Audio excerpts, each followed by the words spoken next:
Good morning and welcome to this press conference with Robin Walker MP, Parliamentary Under Secretary of State at the UK Government Department for Exiting the European Union. Robin and I have had regular meetings and conversations on the implications of Brexit for the Isle of Man, and it's been a pleasure to welcome him here for the first time to the island to continue those discussions, and we'll be taking him around the island to visit various businesses. We do appreciate Robin taking the time to visit, and that underlines the commitment that he has personally shown involving the Isle of Man in the Brexit process. We've been working closely with the UK across a number of fronts to understand the issues and promote awareness of our position. Our aim has been to make sure that the Isle of Man is clearly on the radar of the UK's considerations around Brexit so that our interests are properly taken into account. I'm pleased to say that the UK government has taken seriously its responsibilities to represent the island's interests, and the level of engagement between us has been unprecedented, and I think Robin being here during recess shows his personal commitment to the Isle of Man, and I think the great friendship that we've made since we first started working together last year. So I'll now hand over to Robin to say a few words before we take questions. Well, thank you very much, Chief Minister, and it's a delight to be here. It's my first visit to the Isle of Man, but it's been a real pleasure to be working closely with you over the last year, and the quarterly meetings that we've set up with the Chief Ministers of the Crown Dependencies have been incredibly useful for the UK government to understand your positions and to make sure that we can represent them effectively. And our governments have a long shared history, a long-standing relationship that is held in high regard, both here in the Isle of Man and across the whole of the UK. The UK government is committed to ensuring that this strong relationship continues throughout the process of our EU exit and beyond, which is why I will continue to fully engage with the Isle of Man and the other Crown Dependencies as we prepare to leave the European Union. Ensuring our successful withdrawal is a priority that we share. I've had a very useful and informative discussion with the Chief Minister and the Council of Ministers this morning about specific interests of the Isle of Man, and we've centred around in those discussions how we can maximise future trade and market access between the UK and the EU, including for the Crown Dependencies, but also the crucial element of market access to the UK market for the Isle of Man and its businesses. It's part of an ongoing discussion between the UK government and the Isle of Man, and officials from both our governments have been in regular discussion about the needs of the Crown Dependencies and their priorities in this process. So I hope that being here today and visiting Jersey and Guernsey next week will increase our collective understanding of the areas where we need to continue working closely together. And later on I'm going to get out and visit a number of businesses, a number of organisations around the island, hearing directly from people and stakeholders across the island, including local farmers, manufacturers and fishermen, to better understand the specific priorities of Brexit on the Isle of Man. Chief Minister and I will continue discussions about those priorities with the other Crown Dependencies as we look to establish new trade deals beyond the borders of Europe. And in that respect, it's important to note that the Isle of Man is well placed, being part of the UK's WTO schedules already. I'm looking forward to constructive discussions over the months and years ahead, and just reiterate what a delight it is to actually be here and to be able to see for myself this beautiful island. Thank you. Thank you very much, Robin. Right, any questions for Robin?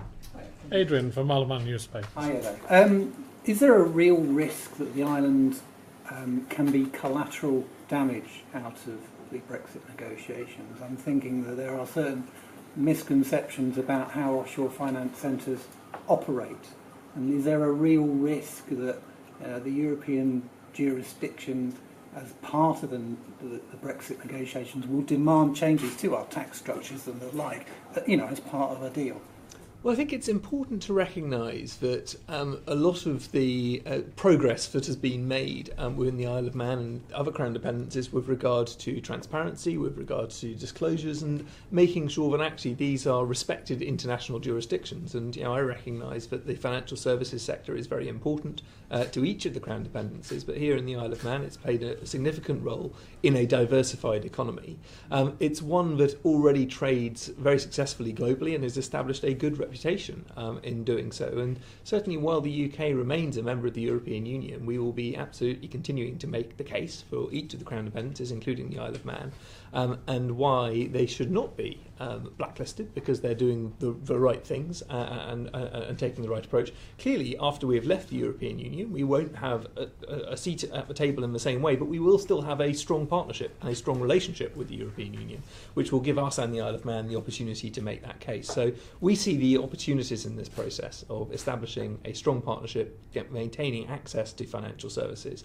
And I believe the Isle of Man is in a strong position as a country which has developed a strong financial services base, even as a third country outside of the European Union rules for financial services. And that's something which the UK can both support and learn from. Okay, thanks very much. Ewan Gordon, Microsoft Radio. When the UK joined the European Union, then the Isle of Man was included in that through Protocol 3. It was very much seen as an afterthought, and I think that's something that people in the Isle of Man would very much not like to see again. Are these talks an indicator that we won't be an afterthought? I think that's right, and the fact that from the very creation of my department, this was a new department for the UK government, focused on the Brexit process, but one of the immediate responsibilities that was created within it was the engagement with the Crown Dependencies, and that's something that around about the same time that Howard was becoming Chief Minister, I was becoming the Minister in this department, and it was something that I was very pleased to be working on right from the start. And it's been very useful for me to have those quarterly meetings from way before the beginning of the talks with the European Union, to actually get to know the key priorities for the Isle of Man, for Jersey and Guernsey, and make sure we can reflect those in our strategy. So very much you're at the front of our minds, not an afterthought in any way at all, and it's something that we want to continue working closely to ensure that we have an approach that works for all parts of the United Kingdom and that broader family of Crown Dependencies as well. And what are the priorities that are discussed regularly between yourself and Mr Quayle? There's a range of priorities. I mean, we touched on the financial services, which obviously is a very important part of the Manx economy, but also in market access when it comes to food and goods, recognising that you have a manufacturing sector here which has complex supply chains. I'm going to go and visit business Swage a lot later on today, which is involved in the manufacturing and doing business both with the UK and more broadly. Recognising that there are issues as regards citizens, and both EU citizens living here in the Isle of Man and Isle of Man residents who've gone elsewhere in Europe, wanting to address those as we address the wider issues, and recognising that just as with the UK, we want to create the maximum certainty and stability as we go through this process, we also need to do the same for the Crown Dependencies. And so taking into account the specific position of the Crown Dependencies, where they differ with the UK in terms of their relations with the EU, but where they can also benefit from a strong future partnership. That's absolutely some of the issues we've been discussing. But across the whole range of different government departments in the UK, the whole range of different areas in which we've been having talks, we've had different working groups with the Isle of Man government and the other Crown Dependencies to make sure that we understand the key priorities, both the challenges and the opportunities as we go into that. And we shouldn't neglect, of course, the wider opportunities as we go out and become a global Britain trading with the world, to do trade deals, to explore free trading opportunities more widely in the world. That's something where actually the Isle of Man has already done a very good job. I was hearing earlier about the growth of your digital economy and how globalised that is. I think making sure that the UK is taking a similar approach to growing its economy in high growth areas such as digital, but helping to support the growth of these economies such as the Isle of Man is very important as we move ahead together. Paul Moulton, MTTV. How are we being viewed compared with Jersey and Guernsey? Are you seeing us as a package? Are you seeing us as an individual with individual needs? How do you see us? Well, I think it's a very interesting question, because actually, whilst the Crown Dependencies are a group with which we engage, I'm very clear that there are unique issues, challenges and opportunities for each of them. For instance, the point I discussed earlier about the Isle of Man already being part of the UK customs regime and part of the WTO, that is different to the other two, the Crown Dependencies. It's also an area where, from what I've seen so far and what I'm looking forward to seeing more of, I understand that the Isle of Man has probably the most diversified economy of the three. And so understanding not only the commonalities between them in terms of their constitutional relationships with the UK, but also the differences and where we need to take those into account is a crucial part of my role, and very much one of the reasons why I'm here today, to meet local businesses and hear from those interests directly. I'll be doing the same over the coming weeks in Jersey and Guernsey, but I do understand that each of the Crown Dependencies is unique. And in that respect, we need, as the UK government, to be flexible in our approach to make sure that we're supporting those unique strengths that each of you have.